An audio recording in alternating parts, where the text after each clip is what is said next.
The third indispensable element in building the new prosperity is closely related to creating new jobs and halting inflation. We must protect the position of the American dollar as a pillar of monetary stability around the world.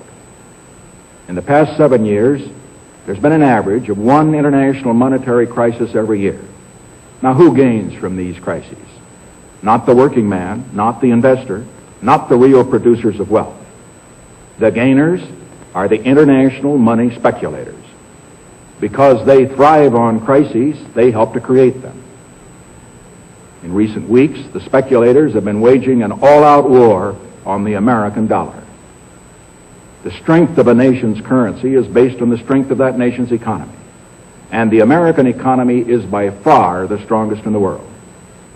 Accordingly, I have directed the Secretary of the Treasury to take the action necessary to defend the dollar against the speculators.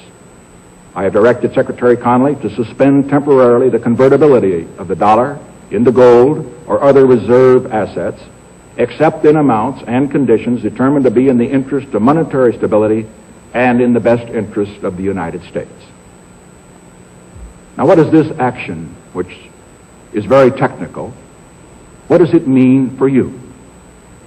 Let me lay to rest the bugaboo of what is called devaluation. If you want to buy a foreign car or take a trip abroad, market conditions may cause your dollar to buy slightly less. But if you are among the overwhelming majority of Americans who buy American-made products in America, your dollar will be worth just as much tomorrow as it is today. The effect of this action, in other words, will be to stabilize the dollar. Now, this action will not win us any friends among the international money traders. But our primary concern is with the American workers and with fair competition around the world.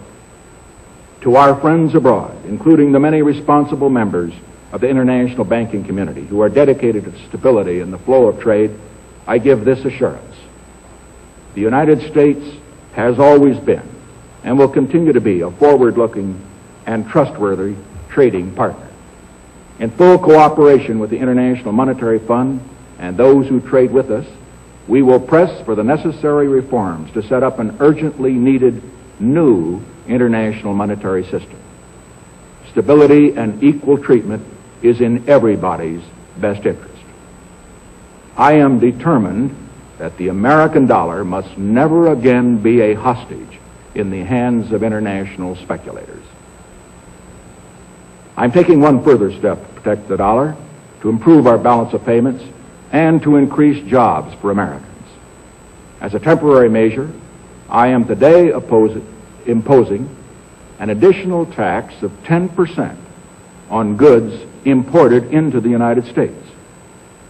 This is a better solution for international trade than direct controls on the amount of imports.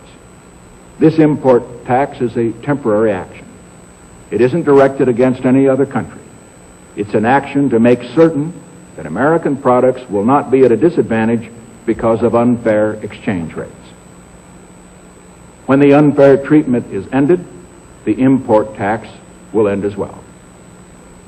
As a result of these actions, the product of American labor will be more competitive, and the unfair edge that some of our foreign competition has will be removed.